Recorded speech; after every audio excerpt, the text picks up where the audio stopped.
Welcome to Study Loop. Here we have 5 scenarios, and we need to decide whether imports or exports is increasing or perhaps decreasing, and then that'll tell us what's actually happening to net exports.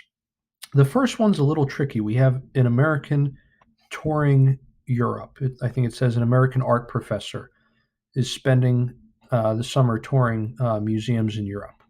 So what's actually happening there is he's not necessarily directly buying something, right, in America from Europe. In other words, he's not buying an imported good, but he is spending his American dollars overseas in Europe. Well, at some point, those dollars have to find their way back to the United States. So, what is that going to do? That's actually going to increase American exports because those dollars are going to be spent by Europeans for American goods.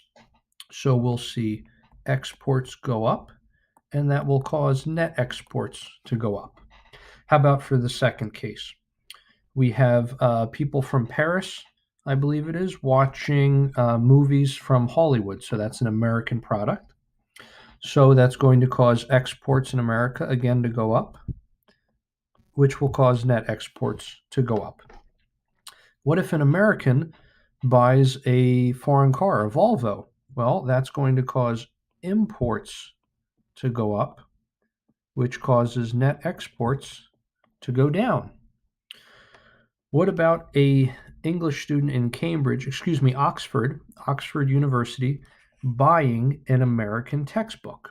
Well, that would be an example of American exports going up, which will cause net exports to go up. Finally, we have a Canadian shopping in Vermont because they're trying to avoid Canadian sales taxes. What's going to happen here? Well, now the Canadian is spending money in America. What will that do? That will cause those Canadian dollars, we'll say C dollars, right? They were spent in America. They have to find their way back to Canada at some point. In other words, an American is going to use those Canadian dollars to buy some Canadian goods.